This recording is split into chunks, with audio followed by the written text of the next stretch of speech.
Hi dear students, welcome back to Alex E academy. ഈ ഒരു lecture വീഡിയോയിൽ CE 407 transportation engineering 2-ലെ 6th മോഡ്യൂളിൽ നിന്നുള്ള 5th ലെക്ചറാണ് നമ്മൾ ഡിസ്കസ് ചെയ്യുന്നത്. അപ്പോൾ നമ്മൾ കഴിഞ്ഞ ലെക്ചറിൽ ബ്രേക്ക് വാട്ടേഴ്സ് എന്താണെന്ന് സ്റ്റാർട്ട് ചെയ്തായിരുന്നു. അതിൻ്റെ കുറച്ച് ഫാക്ടേഴ്സും സൈറ്റ് സെലക്ഷൻ ക്രൈറ്റീരിയയും ഫോഴ്സസ് ആക്ടിങ് ഒക്കെയാണ് പഠിച്ചത്. അപ്പോൾ ഇതൊരു ഇമ്പോർട്ടൻറ്റ് ലെക്ചറാണ്. ഈ ഒരു ലെക്ചറിൽ നമ്മൾ ബ്രേക്ക് വാട്ടറിൻ്റെ ക്ലാസിഫിക്കേഷനാണ് പറയുന്നത്. ആ ക്ലാസിഫിക്കേഷനിൽ തന്നെ ഹീപ്പ് ആൻഡ് മൗണ്ട് ടൈപ്പ് ബ്രേക്ക് വാട്ടറാണ് നമ്മൾ ഡീറ്റെയിൽഡ് ആയിട്ട് എക്സ്പ്ലെയിൻ ചെയ്യുന്നത്. ഓക്കെ, അപ്പോൾ നമുക്ക് സ്റ്റാർട്ട് ചെയ്യാം. Classification of breakwaters. ഇപ്പോൾ ബ്രേക്ക് വാട്ടേഴ്സിനെ അതിൻ്റെ നമ്മൾ ഏത് ടൈപ്പ് സ്ട്രക്ചറാണോ കൺസ്ട്രക്ട് ചെയ്യുന്നത് അതിനെ ബേസ് ചെയ്തിട്ട് 4 ക്ലാസിഫൈ ചെയ്യുന്നുണ്ട്. First one, heap or mound type breakwater. Heap or mound type breakwater. Second one, mound with superstructure or composite breakwater. Third one, upright wall breakwater. Fourth one, special breakwaters. Okay, അപ്പോൾ breakwater നമ്മൾ 4 classify ചെയ്യുന്നുണ്ട്. ഇതിനകത്ത് ഏറ്റവും important heap and mound type ബ്രേക്ക് വാട്ടറാണ്. ഇതിനെ പറ്റിയിട്ടാണ് നമ്മൾ ഡീറ്റെയിൽഡ് ആയിട്ട് ഈ ഒരു ലെക്ചറിൽ ഡിസ്കസ് ചെയ്യുന്നത്. ഇതിനെയൊക്കെ പറ്റി നമ്മൾ അടുത്ത ലെക്ചറിൽ നമ്മൾ ഡിസ്കസ് ചെയ്യുന്നുണ്ട്. ഓക്കെ, അപ്പോൾ first one, heap or mound breakwater. Heap or mound ബ്രേക്ക് വാട്ടറിനെ ഫർദർ നമ്മൾ 4 ക്ലാസിഫൈ ചെയ്യുന്നുണ്ട്. First one, rubble mound breakwater, concrete mound breakwater, rubble mound breakwater supplemented by concrete block, rubble mound breakwater supplemented by patented stone. Rubble mound breakwater എന്ന് പറയുമ്പോൾ നമ്മൾ ആ ഒരു എന്താ പറയുക വാൾ construct ചെയ്യാൻ അല്ലേ, നമ്മുടെ ആ പ്രൊട്ടക്ഷൻ വാളിനെയാണ് നമ്മൾ ഈ ഒരു ബ്രേക്ക് വാട്ടർ എന്ന് പറയുന്നത്. അപ്പോൾ റബിൾ മൗണ്ട് ബ്രേക്ക് വാട്ടർ എന്ന് പറയുമ്പോൾ നമ്മുടെ റബിൾ സ്റ്റോൺസ്, പല സൈസിലുള്ള റബിൾ സ്റ്റോൺസ് വെച്ചിട്ടായിരിക്കും നമ്മൾ ആ ഒരു പ്രൊട്ടക്ഷൻ വാൾ അല്ലെങ്കിൽ ബ്രേക്ക് വാട്ടർ കൺസ്ട്രക്ട് ചെയ്യുന്നത്. കോൺക്രീറ്റ് മൗണ്ട് ബ്രേക്ക് വാട്ടർ എന്ന് പറയുമ്പോൾ സിമ്പിളായിട്ട് ഈ റബിൾ മൗണ്ടിന് പകരം കോൺക്രീറ്റ് ആണ് യൂസ് ചെയ്യുന്നത്. പല സർക്കുലർ ഷേപ്പിലും റെക്ടാങ്കുലർ ഷേപ്പിലും ട്രയാങ്കിൾ ഷേപ്പിലും ഉള്ള ഡിഫറെൻറ്റ് ടൈപ്സ് ഓഫ് കോൺക്രീറ്റ് പീസുകളാണ് നമ്മൾ ആ ഒരു ബ്രേക്ക് വാട്ടർ സ്ട്രക്ചർ കൺസ്ട്രക്ട് ചെയ്യാൻ വേണ്ടി യൂസ് ചെയ്യുന്നത്. ഇനി അടുത്തത് rubble mound breakwater supplemented by concrete block എന്ന് പറയുമ്പോൾ അതിൻ്റെ അകത്ത് നോർമൽ സ്റ്റോണുകളും കോൺക്രീറ്റ് പീസുകളും മിക്സ് ചെയ്തിട്ടാണ് നമ്മൾ ഈ ഒരു ബ്രേക്ക് വാട്ടർ കൺസ്ട്രക്ട് ചെയ്യുന്നത്. ഇനി അടുത്തത് rubble mound breakwater supplemented by patented stone എന്ന് പറഞ്ഞാൽ ഒരു സ്പെസിഫിക് ഷേപ്പിലുള്ള കുറച്ച് പേറ്റൻറ്റ് ചെയ്തേക്കുന്ന സ്റ്റോൺ പീസുകളുണ്ട് കോൺക്രീറ്റ് വെച്ച് ഉണ്ടാക്കിയേക്കുന്നത്. അത് നമ്മൾക്കിപ്പോൾ കടൽ തീരത്തൊക്കെ പോയാൽ നമ്മളിപ്പോൾ കാണാറുണ്ട്. അപ്പോൾ അത് വെച്ചിട്ട് കൺസ്ട്രക്ട് ചെയ്യുന്നതിനാണ് rubble mound breakwater supplemented by patented stone എന്ന് പറയുന്നത്. ഇപ്പോൾ നമുക്ക് ഡീറ്റെയിൽ ആയിട്ട് നോക്കാം, ജസ്റ്റ് മെൻഷൻ ചെയ്തതേ ഉള്ളൂ. അപ്പോൾ ആദ്യം തന്നെ heap or mound breakwater. First type നമ്മുടെ ഈ ഒരു heap or mound breakwater എന്താണെന്ന് നോക്കാം. അത് കഴിഞ്ഞിട്ട് അതിൻ്റെ ഓരോ ക്ലാസിഫിക്കേഷനിലേക്ക് പോവാം. The combination of natural rubbles, undressed stones blocks, artificial block of huge size and weight, the wall being deposited without any binding material. Okay, അപ്പോൾ heap or mound breakwater നമ്മൾ construct ചെയ്യുന്നത് എങ്ങനെയാണെന്ന് വെച്ചിട്ടുണ്ടെങ്കിൽ, ഓക്കെ, അപ്പോൾ കടൽ ഭിത്തി ഉണ്ടാക്കുന്നതാണ് നമ്മൾ പറയുന്നത്. അപ്പോൾ heap or mound breakwater എന്ന് പറഞ്ഞാൽ നമ്മൾ അതിൻ്റെ അകത്ത് നാച്ചുറൽ റബിൾസ് യൂസ് ചെയ്യും. അൺഡ്രസ്ഡ് സ്റ്റോണുകൾ, അതായത് നമ്മൾ ഷേപ്പിലേക്ക് പെർഫെക്റ്റ് ഷേപ്പിലേക്ക് ഒന്നും നോക്കാത്ത നാച്ചുറൽ ആയിട്ടുള്ള സ്റ്റോണുകൾ, പാറക്കല്ലുകൾ. പിന്നെ ആർട്ടിഫിഷ്യൽ ബ്ലോക്ക് എന്ന് വെച്ചാൽ കോൺക്രീറ്റ് ബ്ലോക്കുകളൊക്കെയാണ് ഉദ്ദേശിക്കുന്നത്. അപ്പോൾ ഇതെല്ലാം കൂടിയുള്ള ഒരു കോമ്പിനേഷൻ വെച്ചിട്ടാണ് നമ്മൾ ഈ മൗണ്ട് കൺസ്ട്രക്ട് ചെയ്യുന്നത്. മൗണ്ട് എന്ന് വെച്ചാൽ ഭിത്തി കൺസ്ട്രക്ട് ചെയ്യുന്നത്. ഇങ്ങനെ ലെങ്ത് വൈസിൽ ആ ഒരു കടൽ ഭിത്തി കൺസ്ട്രക്ട് ചെയ്യുന്നത് ഈ ഒരു രീതിയിലാണ്. ഓക്കെ, ഇനി അതിന് യൂസ് ചെയ്യുന്ന റബിൾസും സ്റ്റോൺസും കോൺക്രീറ്റ് ബ്ലോക്കൊക്കെ നല്ല വലിയ സൈസിലുള്ളതും നല്ല വെയിറ്റ് ഉള്ളതും ആയിരിക്കണം. അതിനെ നമ്മൾ എന്ത് ചെയ്യും, ഈ എവിടെയാണോ നമുക്ക് അതിനെ കൺസ്ട്രക്ട് ചെയ്യാനായിട്ട് ആവശ്യമായിട്ടുള്ളത്, ഇപ്പോൾ ഇതാണ് നമ്മുടെ സീ ഷോർ, ഇതിനെ പ്രൊട്ടക്റ്റ് ചെയ്യാന്നുള്ള രീതിയിൽ ഇവിടെയാണ് നമുക്കൊരു ബ്രേക്ക് വാട്ടർ കൺസ്ട്രക്ട് ചെയ്യേണ്ടത്. ഇപ്പോൾ ബ്രേക്ക് വാട്ടർ എന്ന് വെച്ചാൽ കടൽ ഭിത്തി തന്നെയാണ്. അപ്പോൾ ഈ പോർഷനിൽ നമ്മൾ സെലക്ട് ചെയ്തേക്കുന്ന സ്റ്റോണുകളും കല്ലുകളും കോൺക്രീറ്റ് പീസുകളൊക്കെ വെച്ചിട്ട് ഒരു മൗണ്ട് ഇതുപോലെ ക്രിയേറ്റ് ചെയ്യും, വോൾ ഇതുപോലെ ക്രിയേറ്റ് ചെയ്യും. അതിൻ്റെ ഇടയിൽ നമ്മൾ ബൈൻഡിങ് മെറ്റീരിയലൊന്നും യൂസ് ചെയ്യില്ല. ബൈൻഡിങ് മെറ്റീരിയൽ എന്ന് വെച്ചാൽ എന്താണ്, സിമെൻറ്റോ കോൺക്രീറ്റോ വെച്ചിട്ടൊന്നും അതിനെ ഫിക്സ് ചെയ്തിട്ടായിരിക്കില്ല ഇത് ചെയ്യുന്നത്. ഇനി it is the simplest type, constructed by dumping of rubble stones into sea until the heap emerges out of sea. അപ്പോൾ നമുക്കറിയാം നമ്മുടെ വാട്ടർ ലെവൽ ഇവിടെ ഇരിക്കും. ഇപ്പോൾ നമുക്ക് ഇവിടെയാണ് മൗണ്ട് കൺസ്ട്രക്ട് ചെയ്യണമെങ്കിൽ നമ്മൾ ഇവിടെ സ്റ്റോൺസ് ഡെപ്പോസിറ്റ് ചെയ്യും. അങ്ങനെ സ്റ്റോൺസ് ഡെപ്പോസിറ്റ് ചെയ്ത് ഒരു കൂന പോലെ ഇത് കറക്റ്റ് നമുക്ക് ആവശ്യമായിട്ടുള്ള റിക്വയർഡ് സൈസിലും ഷേപ്പിലും വരുന്ന അനുസരിച്ചിട്ട് അത്രയും ഡെപ്തിൽ നമ്മളിതിനെ ഡെപ്പോസിറ്റ് ചെയ്ത് നമ്മളിതുപോലത്തെ സീന് അഗെയിൻസ്റ്റ് ആയിട്ടൊരു വോളായിട്ട് നമ്മളതിനെ കൺസ്ട്രക്ട് ചെയ്തെടുക്കും. The side slope is regulated by action of wave. അപ്പോൾ ആക്ഷൻ ഓഫ് വേവിനെ ഡിപ്പെൻഡ് ചെയ്തിട്ടാണ് നമ്മളതിൻ്റെ സൈഡ് സ്ലോപ്പ് ഈ സ്ലോപ്പ് എത്രയായിരിക്കണം എന്നുള്ളത് ഫിക്സ് ചെയ്യേണ്ടത്. The quantity of rubble depend on depth, rise of tide and wave. Okay, അപ്പോൾ എത്ര ഡെപ്തിൽ ഈ റബിൾസ് നമുക്ക് ഡംപ് ചെയ്യണം അല്ലെങ്കിൽ കൺസ്ട്രക്ട് ചെയ്യണം എന്നുള്ളത് നമുക്ക് ആ ഒരു കടൽ തീരത്തുള്ള ടൈഡ്സിൻ്റെയും വേവ്സിൻ്റെയും ഡെപ്തും എത്ര ഹൈറ്റിൽ തിരമാലകൾ പൊങ്ങും എന്നുള്ളതിനെ ഡിപ്പെൻഡ് ചെയ്തിട്ടിരിക്കും. ഇപ്പോൾ ഈ കാണുന്നതാണ് നമുക്ക് സിമ്പിളായിട്ടൊരു മൗണ്ട് ബ്രേക്ക് വാട്ടർ എന്ന് പറയുന്നത്. ഓക്കെ, ഇതാണ് നമ്മുടെ സീഷോർ അല്ല, കടലിൻ്റെ ബെഡ്, ഏറ്റവും താഴത്തെ ലെയർ. അപ്പോൾ ആദ്യം നമ്മൾ കൺസ്ട്രക്ട് ചെയ്യുന്ന ഈ നടുക്കത്തെ പോർഷനെയാണ് നമ്മൾ കോർ എന്ന് പറയുന്നത്. അത് കഴിഞ്ഞിട്ടുള്ള സ്റ്റോണിൻ്റെ ലെയറിനെയാണ് നമ്മൾ ഫിൽട്ടർ ഓർ സെക്കൻഡറി ആർമേഴ്സ് എന്ന് പറയുന്നത്. അതിൻ്റെ മുകളിലുള്ള നമ്മുടെ ഈ ഒരു സ്റ്റോണിൻ്റെ ലെയറിനെയാണ് നമ്മൾ ആർമർ ബ്ലോക്ക് എന്ന് പറയുന്നത്. ഏറ്റവും ടോപ്പിനെ നമ്മൾ ക്രസ്റ്റ് എന്നും പറയും. ഓക്കെ, ഇനി നമുക്ക് കാണാം ഈ ഓരോ സ്റ്റോൺസിൻ്റെ ഇടയിലൊക്കെ കുറേ വോയിഡ്സ് ഉണ്ട്. ഓക്കെ, ഇനി സീ ഉള്ള സൈഡിൽ അതിൻ്റെ സ്ലോപ്പ് 2.5:1 വെള്ളമില്ലാത്ത ഹാർബർ ഏരിയയിൽ, വെള്ളമില്ലാത്ത എന്നല്ല, ഹാർബർ സൈഡിൽ അതിൻ്റെ സ്ലോപ്പ് 2:1 ആയിരിക്കും. ഓക്കെ, അപ്പോൾ ഇത്രയാണ് അതിൻ്റെ ആ ഒരു മൗണ്ട് ബ്രേക്ക് വാട്ടറിൻ്റെ ഒരു ഫിഗറായിട്ട് നമ്മൾ വരക്കേണ്ടത്. ഇനി എന്താണ് ഇതിൻ്റെ ഫംഗ്ഷൻ? ഇപ്പോൾ നമ്മൾ പറഞ്ഞു 3 ലെയറിലാണ് കൺസ്ട്രക്ഷൻ നടക്കുന്നത്. നടുക്കത്തെ പാർട്ടിൽ നമ്മൾ കോർ അല്ലെങ്കിൽ ഹാർട്ട് എന്ന് പറയും. നടുക്കത്തെ സ്റ്റോൺ ലെയറിനെ നമ്മൾ ഫിൽട്ടർ ഓർ സെക്കൻഡറി ആർമർ എന്ന് പറയും. ഔട്ടർ സ്റ്റോൺ ലെയറിനെ നമ്മൾ ആർമർ ബ്ലോക്ക് എന്ന് പറയും.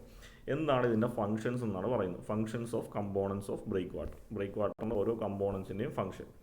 ആദ്യം അതിൻ്റെ നടുക്കുള്ള കോർ പാർട്ട് അല്ലെങ്കിൽ അതിൻ്റെ ഹാർട്ട് അല്ലെങ്കിൽ ഇൻറ്റീരിയർ എന്ന് പറയും. എന്തിനാണ് നമ്മൾ ഈ ഇൻറ്റീരിയർ അല്ലെങ്കിൽ കോർ പാർട്ട് ആദ്യം കൺസ്ട്രക്ട് ചെയ്യുന്നത്? To increase the bulk or size. അപ്പോൾ ആ ഒരു മൊത്തം ബ്രേക്ക് വാട്ടറിൻ്റെ സൈസ് ഒന്ന് ബൾക്കി ആക്കാനോ ഇൻക്രീസ് ചെയ്യാനോ വേണ്ടിയാണ് നമ്മൾ ആ കോർ പാർട്ട് യൂസ് ചെയ്യുന്നത്. Makes the construction more economical. Construction കുറച്ചുകൂടി എക്കണോമിക്കലായിരിക്കും ഈ ഒരു കോർ പാർട്ട് ഉള്ളതുകൊണ്ട്. Made of quarry waste and washed dredged material. Okay, അപ്പോൾ എക്കണോമിക്കൽ ആകുന്നത് എങ്ങനെയാണെന്ന് ചോദിച്ചു കഴിഞ്ഞാൽ കൂടുതലായിട്ട് കോറി വേസ്റ്റും വേസ്റ്റ് ആയിട്ടുള്ള ഡ്രഡ്ജ് ചെയ്ത മെറ്റീരിയലൊക്കെയാണ് നമ്മൾ ഈ നടുക്ക് യൂസ് ചെയ്യുന്നത്. ഇപ്പോൾ ഡ്രഡ്ജിങ് നമ്മൾ കണ്ടിട്ടില്ലേ, ഈ കായലോരത്തൊക്കെ പോയിട്ട് ഒരു വലിയ ഷിപ്പ് മണ്ണ് മാന്തി ഡ്രഡ്ജ് ചെയ്തൊക്കെ എടുക്കുന്നത്. അപ്പോൾ അങ്ങനെ കിട്ടുന്ന ആയിട്ടുള്ള സാൻഡും റബിൾ പാർട്ടിക്കിൾസും പിന്നെ ക്വാറിയിൽ നിന്ന് വരുന്ന വേസ്റ്റ് ആയിട്ടുള്ള പാർട്ടിക്കിൾസും വെച്ചിട്ടാണ് നമ്മൾ ഈ നടുക്കത്തെ പോർഷൻ ഹാർഡായിട്ട് ഡിസൈൻ ചെയ്യുന്നത്. അപ്പോൾ അതുവഴി നമുക്ക് കുറച്ച് എക്കണോമിക്കലും ആയിരിക്കും. ഓക്കെ, ഈ യൂഷ്വലി അതിൻ്റെ വെയിറ്റ് വരുന്നത്, ഈ കോർ പാർട്ടിൻ്റെ വെയിറ്റ് വരുന്നത് 10 to 20 kg ആണ്. ഓരോ ലെയറിനും 10 to 20 kg വെയിറ്റ് ആണ് കോർ പാർട്ടിന് വരുന്നത്. Less pervious compared to armour or filter block. അപ്പോൾ ഔട്ടർ 2 ലെയറിനെ വെച്ച് കമ്പയർ ചെയ്താൽ അധികം പെർവിയസ് അല്ല. അപ്പോൾ ഇതേപോലെ നമ്മളൊരു മൗണ്ട് എടുത്താൽ അതിൻ്റെ നടുക്കത്തെ പോർഷന് കോറെന്നും ഈ പോർഷനെ ഫിൽട്ടർ എന്നും ഔട്ടർ പോർഷനെ നമ്മൾ ആർമർ ലെയർ എന്നുമാണ് പറയുന്നത്. അപ്പോൾ ഇത് അത്യാവശ്യം നല്ല പോറസ് ആയിരിക്കും, കാരണം സ്റ്റോൺസ് വെച്ച് ചെയ്യുന്നതുകൊണ്ട് അതിൻ്റെ ഇടയിൽ ഗ്യാപ്പ് ഉണ്ടാവും. അപ്പോൾ വെള്ളം സിമ്പിളായിട്ട് അകത്തേക്ക് കയറും. ഫിൽട്ടർ ലെയർ എന്ന് പറയുമ്പോൾ ആർമർ ബ്ലോക്കിൽ അല്ലെങ്കിൽ ആർമർ ലെയറിൽ നമ്മൾ യൂസ് ചെയ്യുന്നതിനേക്കാളും ചെറിയ സ്റ്റോൺസ് ആണ് യൂസ് ചെയ്യുന്നത്. അപ്പോൾ കമ്പാരിറ്റീവ്ലി കുറച്ച് ലെസ് പെർവിയസ് ആയിരിക്കും. കോറെന്ന് പറയുമ്പോൾ നമ്മൾ വേസ്റ്റ് മെറ്റീരിയലും ഡ്രഡ്ജ് ചെയ്തെടുത്ത സാൻഡൊക്കെ യൂസ് ചെയ്യുന്നുണ്ട്, അത് അത്ര പെർവിയസ് ആയിരിക്കത്തില്ല. അടുത്തത് ഫിൽട്ടർ ഓർ സെക്കൻഡറി ആർമർ, രണ്ടാമത്തെ ലെയർ, കോർ കഴിഞ്ഞാൽ വരുന്ന രണ്ടാമത്തെ layer. The size of the stone is higher than that of stones in core. ഇപ്പോൾ കോറിൽ നമ്മൾ യൂസ് ചെയ്ത സ്റ്റോൺസിൻ്റെയും മെറ്റീരിയൽസിനേക്കാളും കുറച്ചുകൂടി സൈസ് കൂടിയ മെറ്റീരിയൽസ് ആണ് നമ്മൾ ഈ ഫിൽട്ടർ ലെയറിൽ യൂസ് ചെയ്യുന്നത്. മോർ പെർവിയസ്, കോറിനെ വെച്ച് കമ്പയർ ചെയ്താൽ നല്ല രീതിയിൽ പെർവിയസ് ആണ്. പെർവിയസ് എന്ന് വെച്ചാൽ വെള്ളം കയറി ഇറങ്ങും. യൂണിറ്റ് വെയിറ്റ് ഈസ്, അവിടെ യൂസ് ചെയ്യുന്ന മെറ്റീരിയലിൻ്റെ യൂണിറ്റ് വെയിറ്റ് എന്ന് വെച്ചാൽ 0.5 to 1.5 tons ആണ്. The function of the filter layer is to destroy energy of waves that comes through armor layer of stone. Okay, അപ്പോൾ ഒരു വേവ് അടിക്കുമ്പോൾ ഈ രീതിയിൽ തിര അടിക്കുമ്പോൾ ഈ ആദ്യത്തെ ലെയറിൻ്റെ അകത്തുകൂടി പാസ് ചെയ്യുന്ന വെള്ളത്തിൻ്റെ എനർജിയെ ഡെസിപ്പേറ്റ് ചെയ്യാനാണ് ഈ രണ്ടാമത്തെ ഫിൽട്ടർ ലെയർ യൂസ് ചെയ്യുന്നത്. ഓക്കെ, അപ്പോൾ ഇത് ആദ്യത്തെ ലെയർ ഇംപെർവിയസ് ആയതുകൊണ്ട് കുറച്ച് വെള്ളം ഇതിൻ്റെ അകത്തേക്ക് പോകും. അങ്ങനെ കടന്നു വരുന്ന വെള്ളത്തിൻ്റെയും കൂടി എനർജിയെ ഡെസിപ്പേറ്റ് ചെയ്യാനാണ് ഈ രണ്ടാമത്തെ ഫിൽട്ടർ ലെയർ നമ്മൾ യൂസ് ചെയ്യുന്നത്. ഓക്കെ, അപ്പോൾ അത്രയാണ് ഫിൽട്ടർ അല്ലെങ്കിൽ സെക്കൻഡറി ആർമർ ലെയറിൽ വരുന്നത്. ഇനി അടുത്ത ഔട്ടർ ലെയർ, അതിന് നമ്മൾ ആർമർ ബ്ലോക്ക് എന്നാണ് പറയുന്നത്. Outer layer, stones or blocks are like fighters in army. ഇപ്പോൾ നമ്മളൊരു ആർമിയിൽ നോക്കിക്കഴിഞ്ഞാൽ അതിൻ്റെ അകത്ത് ഫൈറ്റേഴ്സ് ഉണ്ട് അല്ലേ, അതിൻ്റെ റോളാണ് ഈ സ്റ്റോൺസും ബ്ലോക്സും യൂസ് ചെയ്യുന്നത്. അപ്പോൾ ആർമർ ബ്ലോക്ക് അല്ലെങ്കിൽ ഔട്ടർ ബ്ലോക്കിലുള്ളവർ ഡയറക്റ്റായിട്ട് സീ വേവ്സിനോട് ടച്ച് ചെയ്താണ് ഇരിക്കുന്നത്. അപ്പോൾ ആദ്യം സീ വേവ്സ് വന്ന് ഹിറ്റ് ചെയ്യുന്നത് ഈ ആർമർ ബ്ലോക്സിലാണ്. അപ്പോൾ അത് കറക്റ്റ് ആ സീ വേവിൻ്റെ മെജോറിറ്റി കൈനറ്റിക് എനർജിയെ ഡെസിപ്പേറ്റ് ചെയ്യും. ബാക്കി ഉള്ള വെള്ളമാണ് അതിൻ്റെ അകത്തുകൂടി സെക്കൻഡറി ലെയറിലേക്ക് പോകുന്നത്. There is the major part of the force. വെള്ളത്തിൻ്റെയും വിൻഡിൻ്റെയൊക്കെ major part of the kinetic എനർജിയെ ഈ ആർമർ ബ്ലോക്ക് അതിൻ്റെ അകത്ത് ഹിറ്റ് ചെയ്ത് ഡെസിപ്പേറ്റ് ചെയ്ത് പോകും. They are larger in size and weight. അപ്പോൾ ഈ ആർമർ ബ്ലോക്കിൽ നമ്മൾ യൂസ് ചെയ്യുന്ന സ്റ്റോൺസും ബ്ലോക്സും എന്നൊക്കെ പറഞ്ഞാൽ ഭയങ്കര വലിയ കരിങ്കല്ലൊക്കെ ആയിരിക്കും നമ്മളവിടെ യൂസ് ചെയ്യുന്നത്.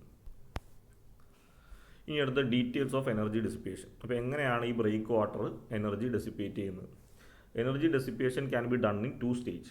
അപ്പോൾ ഈ എനർജി ഡെസിപ്പേഷൻ ഓരോ ബ്രേക്ക് വാട്ടർ എടുത്തു കഴിഞ്ഞാൽ, ഇപ്പോൾ നമ്മൾ ഈ പറഞ്ഞ മൗണ്ട് കൺസ്ട്രക്ഷൻ എടുത്തു കഴിഞ്ഞാൽ ഓരോ ബ്രേക്ക് വാട്ടറും 2 സ്റ്റേജ് ആയിട്ടാണ് ഈ എനർജി ഡെസിപ്പേറ്റ് ചെയ്യുന്നത്. ചിലപ്പോൾ സിംഗിൾ സ്റ്റേജിൽ തന്നെ കംപ്ലീറ്റ് എനർജി ഡെസിപ്പേറ്റ് ചെയ്യും, ചിലപ്പോൾ മോർ ദാൻ 1 സ്റ്റേജ് എടുക്കും. അപ്പോൾ അതിനെ നമ്മൾ സിംഗിൾ സ്റ്റേജ് എന്നും 3 സ്റ്റേജ് എനർജി ഡെസിപ്പേഷൻ എന്നും ക്ലാസിഫൈ ചെയ്യാം. എന്താണ് സിംഗിൾ സ്റ്റേജിൽ നടക്കുന്നത്? Construction work B of well arranged and well binded unit. അപ്പോൾ സിംഗിൾ സ്റ്റേജ് എന്ന് പറയുമ്പോൾ കൺസ്ട്രക്ഷന് വേണ്ടി യൂസ് ചെയ്ത എല്ലാ മെറ്റീരിയലിനെയും നമ്മളൊരു സിംഗിൾ യൂണിറ്റ് ആക്കി ബൈൻഡ് ചെയ്തിട്ടാണ് വെക്കുന്നത്. ഓക്കെ, അപ്പോൾ ഈ ഒരു മൗണ്ടിനെ നമ്മൾ ഇതിൻ്റെ അകത്ത് യൂസ് ചെയ്യുന്ന പല ലെയറിലുള്ള കല്ലുകളെയൊക്കെ സിമെൻ്റൊക്കെ യൂസ് ചെയ്ത് ബൈൻഡ് ചെയ്ത് ഒറ്റ സിംഗിൾ ലെയർ ആയിട്ടാണ് ആക്ട് ചെയ്യുന്നത്. The weight of each layer should be 1000 of tons. ഓരോ ലെയറിനും 1000 ഓഫ് ടൺസ് വെയിറ്റ് ഉണ്ടാവണം. ഇതിനൊരു എക്സാമ്പിളായിട്ട് പറയുന്നത് caisson constructed wall and wall type breakwater. ഒരു സിംഗിൾ വാൾ ടൈപ്പ് ബ്രേക്ക് വാട്ടറൊക്കെയാണ് ഇതിൻ്റെ എക്സാമ്പിളായിട്ട് വരുന്നത്. ഒരു സിംഗിൾ സ്ട്രക്ചറായിട്ടായിരിക്കും നമ്മൾ കൺസ്ട്രക്ട് ചെയ്യുന്നത്. അതിന് ഓരോ ലെയറിനും ഒരുപാട് ടൺസ് വെയിറ്റ് ആയിരിക്കും വരുന്നത്. Both require solid foundation and proves to be very costly. അപ്പോൾ ഇങ്ങനത്തെ ഒരു കൺസ്ട്രക്ഷൻ്റെ പ്രശ്നം എന്ന് പറഞ്ഞിട്ടുണ്ടെങ്കിൽ ബൈൻഡഡ് മെറ്റീരിയൽ വെച്ചിട്ട് ചെയ്യുന്നതുകൊണ്ട് ഇതിൻ്റെ താഴെ നല്ല രീതിയിൽ നമ്മൾ ഫൗണ്ടേഷൻ കൺസ്ട്രക്ട് ചെയ്യണം. പിന്നെ ഈ ചെയ്യുന്ന വർക്ക് നല്ല ഹെവി സോളിഡ് വർക്ക് ആയിരിക്കണം, ഹ്യൂജ് വർക്ക് ആയിരിക്കണം. അപ്പോൾ ഇത് രണ്ടും ഭയങ്കര കോസ്റ്റ്ലിയാണ്. ഇനി അടുത്ത 3 സ്റ്റേജ് എനർജി ഡെസിപ്പേഷൻ 3 സ്റ്റേജിലാണ് ചെയ്യുന്നതെങ്കിൽ നമ്മളിപ്പോൾ നേരത്തെ കാണിച്ച പോലെ 3 ലെയർ ആയിരിക്കും. നടുക്ക് കോറ്, അതിൻ്റെ തൊട്ട് പുറത്ത് നമ്മുടെ ഫിൽട്ടർ ബ്ലോക്ക്, അതിൻ്റെ പുറത്ത് ആർമർ ബ്ലോക്ക്. അപ്പോൾ the first layer or the outer layer, armour ബ്ലോക്കാണ് ഈ പറയുന്നത്, first layer or outer layer reflect back some amount of energy. അപ്പോൾ വെള്ളം വന്ന് ഹിറ്റ് ചെയ്യുന്നത് ഏറ്റവും പുറത്തുള്ള ആർമർ ലെയറിലായിരിക്കും, ആർമർ ബ്ലോക്സിലായിരിക്കും. അപ്പോൾ അത് വെള്ളത്തിൻ്റെ പല എനർജീനെ ഡയറക്റ്റായിട്ട് റിഫ്ലക്റ്റ് ചെയ്ത് ബാക്കിലേക്ക് വിടും. Allow water to pass to the first layer and falls into water cushion in the voids. അപ്പോൾ ഈ രീതിയിൽ ഫസ്റ്റ് ലെയറിൻ്റെ അകത്തുകൂടി പോകുന്ന വെള്ളത്തിൻ്റെ പകുതി എനർജി അത് റിഫ്ലക്റ്റ് ചെയ്ത് ബാക്കിലേക്ക് കളയും. ബാക്കി വെള്ളത്തിനെ ആ ഒരു സ്റ്റോൺസിൻ്റെ അകത്തുള്ള വോയിഡ് സ്പേസിൽ കൂടെ പോകാനായിട്ട് അത് അലൗ ചെയ്യും. By dividing water mass into jets and guiding them into directions that the jets may strike one against another for dissipation. Okay, അപ്പോൾ ഈ രീതിയിൽ നമ്മുടെ ഔട്ടർ ബ്ലോക്ക് ഇതാണ്.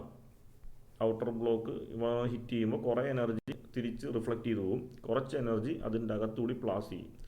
ഓക്കെ, ഇതിൻ്റെ അകത്തുകൂടി പാസ് ചെയ്യുമ്പോൾ സംഭവിക്കുന്നത് ഇതിൻ്റെ അകത്ത് ചെറിയ വോയിഡ്സ് ആണല്ലേ. ഇപ്പോൾ ചെറിയ വോയിഡ്സിൻ്റെ അകത്തുകൂടി പാസ് ചെയ്യുമ്പോൾ ഇത് വാട്ടർ ജെറ്റായിട്ട് മാറും. അപ്പോൾ ഇങ്ങനെ പല വാട്ടർ ജെറ്റ് അങ്ങോട്ടും ഇങ്ങോട്ടും ഹിറ്റ് ചെയ്ത് ആ വാട്ടർ ജെറ്റിൻ്റെ എനർജി തിരിച്ചും മറിച്ചും എനർജി ഡെസിപ്പേറ്റ് ചെയ്തുകൊണ്ടിരിക്കും. Okay, the second layer consist of stones of smaller size compared to first layer. അപ്പോൾ ഈ ഫസ്റ്റ് ആർമർ ലെയറിനെ കമ്പയർ ചെയ്യുമ്പോൾ ഈ സെക്കൻഡ് ലെയറിൽ കുറച്ച് ചെറിയ സ്റ്റോൺസ് ആയിരിക്കും നമ്മൾ യൂസ് ചെയ്യുന്നത്. ഔട്ടർ ലെയറിനെ കമ്പയർ ചെയ്യുമ്പോൾ നടുക്കുള്ള ലെയറിന് കുറച്ച് ചെറിയ സ്റ്റോൺസ് ആയിരിക്കും നമ്മൾ യൂസ് ചെയ്യുന്നത്. അതാണ് നമ്മുടെ സെക്കൻഡ് ലെയർ. അപ്പോൾ സെക്കൻഡ് ലെയറിൽ ചെയ്യുന്നത് dissipate energy in smaller proportion. Outer ലെയറിൽ ഹ്യൂജ് എനർജി ഡെസിപ്പേറ്റ് ചെയ്ത് പോയിട്ടുണ്ടാവും ആ വന്ന് ഹിറ്റ് ചെയ്യുന്ന വാട്ടർ വേവ്സിന്. ബാക്കിയുള്ള എനർജിയെ ഡെസിപ്പേറ്റ് ചെയ്യുന്നത് ഈ സെക്കൻഡ് ലെയറാണ്. അതേപോലെ അത് കഴിഞ്ഞ് വല്ല ഫർദർ വെള്ളം ഉണ്ടെങ്കിൽ അത് വന്ന് കോറിൽ ഹിറ്റ് ചെയ്ത് അതിൻ്റെ കംപ്ലീറ്റ് എനർജി ഡെസിപ്പേറ്റ് ചെയ്യും. ഇപ്പോൾ ചുരുക്കം പറഞ്ഞിട്ടുണ്ടെങ്കിൽ നമ്മുടെ 3 ലെയറായിട്ടുള്ള മൗണ്ട് കൺസ്ട്രക്ഷൻ എടുത്തു കഴിഞ്ഞാൽ ഏറ്റവും വലിയ സ്റ്റോൺസ് ആണ് നമ്മൾ ഔട്ടർ ലെയർ അല്ലെങ്കിൽ ആർമർ ലെയറിൽ യൂസ് ചെയ്യുന്നത്. അത് കഴിഞ്ഞാൽ കുറച്ച് ചെറിയ സ്റ്റോൺസ് ആണ് രണ്ടാമത്തെ ലെയറിൽ യൂസ് ചെയ്യുന്നത്. ഇത് കോറാണ്. അപ്പോൾ ഇവിടെ ഒന്ന് ഹിറ്റ് ചെയ്യുന്ന വേവ്സിനെ ഡയറക്റ്റായിട്ട് ഇവിടെ ഒന്ന് ഹിറ്റ് ചെയ്യുമ്പോൾ ഇത് കുറച്ച് എനർജി ഡെസിപ്പേറ്റ് ചെയ്ത് തിരിച്ചു വിടും. പിന്നെ ഇതിൻ്റെ അകത്തുകൂടി പോകുന്ന വാട്ടർ വേവ്സ് നേരെ ജെറ്റായിട്ട് കൺവേർട്ട് ചെയ്യും. ആ ജെറ്റ് അങ്ങോട്ടും ഇങ്ങോട്ടും കൊളൈഡ് ചെയ്ത് കുറച്ച് എനർജി ഡെസിപ്പേറ്റ് ചെയ്യും. ഫർദർ ഫർദറുള്ള വേവ്സ് ഈ സെക്കൻഡറി ലെയറിൻ്റെ അകത്തേക്ക് വരും. അത് കുറച്ച് എനർജി ഡെസിപ്പേറ്റ് ചെയ്ത് ബാക്കിയുള്ളത് നേരെ വന്ന് കോറിൽ ഹിറ്റ് ചെയ്യും. അപ്പോൾ കോറ് കുറച്ച് ഇംപെർവിയസ് ആയതുകൊണ്ട് ഫർദർ വെള്ളത്തിന് മൂവ് ചെയ്യാൻ പറ്റത്തില്ല. ഇവിടെ വന്ന് അതിൻ്റെ എനർജി ഫുള്ള് സ്റ്റോപ്പ് ആവും. ഈ രീതിയിലാണ് എനർജി ഡെസിപ്പിയേഷൻസ് ഒക്കെ നടക്കുന്നത്. ഓക്കെ, ഇനി അടുത്തത് ഈ റബിൾ മൗണ്ട് ബ്രേക്ക് വാട്ടർ. അപ്പോൾ നമ്മൾ പറഞ്ഞായിരുന്നു ഹീപ്പ് ഓർ മൗണ്ട് ടൈപ്പ് ബ്രേക്ക് വാട്ടറിനെ നമ്മൾ എത്രയാണ് 4 ക്ലാസിഫൈ ചെയ്തിട്ടുണ്ട്.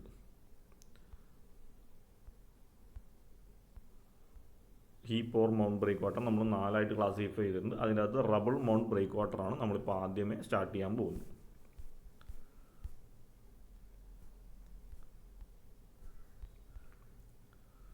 ഓക്കെ, ഇപ്പോൾ റബിൾ മൗണ്ട് ബ്രേക്ക് വാട്ടർ അത് 2 ടൈപ്പാണുള്ളത്. ടൈപ്പ് 1 ഉണ്ട്, ടൈപ്പ് 2 ഉണ്ട്. ഇപ്പോൾ ടൈപ്പ് 1 എന്ന് പറയുമ്പോൾ top of the core is above mean sea level. Okay, അപ്പോൾ ടൈപ്പ് 1ഉം ടൈപ്പ് 2ഉം തമ്മിലുള്ള ആകെയുള്ള വ്യത്യാസം ഈ കോറിൻ്റെ ടോപ്പ് ലെവൽ മീൻ സീ ലെവലിൻ്റെ മുകളിലാണെങ്കിൽ ടൈപ്പ് 1, താഴെയാണെങ്കിൽ ടൈപ്പ് 2. അപ്പോൾ എന്ന് പറഞ്ഞാൽ നമ്മുടെ ഫിഗറിലേക്ക് വന്നിട്ടുണ്ടെങ്കിൽ ഇതാണ് നമ്മുടെ ഫിഗർ. ഇതാണ് നമ്മുടെ ആ ഒരു സീയുടെ ബെഡായിട്ട് വരുന്നത്, ഏറ്റവും താഴത്തെ സീ ബെഡ്. ആദ്യം നമ്മൾ കൺസ്ട്രക്ട് ചെയ്യുന്നത് എന്തായിരിക്കും? ആദ്യം നമ്മൾ കൺസ്ട്രക്ട് ചെയ്യുന്ന കോർ പോർഷൻ ആയിരിക്കും അല്ലേ, നടുക്കത്തെ പോർഷൻ നമ്മൾ കോർ എന്ന് പറയും. ഇപ്പോൾ കോറിൻ്റെ ടോപ്പ് ലെവലാണ് ഈ കാണുന്നത്. ഇപ്പോൾ കോറിൻ്റെ ടോപ്പ് ലെവൽ നമ്മുടെ മീൻ സീ ലെവൽ, വാട്ടർ ലെവൽ ഇതാണ്. അതിൻ്റെ മുകളിലാണെങ്കിൽ അതിനെ നമ്മൾ ടൈപ്പ് 1 എന്ന് പറയും. ഇപ്പോൾ സ്വാഭാവികമായിട്ട് എന്തായിരിക്കും? ഇപ്പോൾ ക്രസ്റ്റ് ലെവൽ ഇവിടെയാണ് അല്ലേ, കോറിൻ്റെ ക്രസ്റ്റ്, കോറിൻ്റെ ടോപ്പിനാണ് ക്രസ്റ്റ് എന്ന് പറയുന്നത്. ഇനി മീൻ സീ ലെവൽ ഇവിടെ ആയിരുന്നെങ്കിൽ നമ്മളതിനെ ടൈപ്പ് 2 എന്ന് പറയും. അത്രയേ ഉള്ളൂ വ്യത്യാസം. ഓക്കെ, ഇപ്പോൾ ടൈപ്പ് 1 എന്ന് പറയുമ്പോൾ top of the core is above mean sea level, large volume of core is used to make mound construction economical. Okay, ഇപ്പോൾ ഇവിടുത്തെ പ്രത്യേകത ഈ കോർ ഉണ്ടാക്കാൻ വേണ്ടിയിട്ട് നമ്മൾ ഒരുപാട് മെറ്റീരിയൽസ് യൂസ് ചെയ്യുന്നുണ്ട്. അപ്പോൾ കോറ് നമ്മൾ വേസ്റ്റ് മെറ്റീരിയൽസ് വെച്ച് യൂസ് ചെയ്യുന്നുണ്ട്. ഇത് ഒരുപാട് എക്കണോമിക്കലാണ്. അപ്പോൾ ഇത് കോർ ഭയങ്കര ഹ്യൂജ് ആയിട്ട് കൺസ്ട്രക്ട് ചെയ്തേക്കുന്നതുകൊണ്ടാണ് മീൻ സീ ലെവലിൻ്റെ മുകളിലാണ് ഈ കോർ വന്ന് നിൽക്കുന്നത്. അപ്പോൾ അത്രയും ഹെവി ആയിട്ടായിരിക്കും നടുക്കത്തെ ഈ കോർ പോർഷൻ നമ്മൾ കൺസ്ട്രക്ട് ചെയ്തെടുക്കുന്നത്.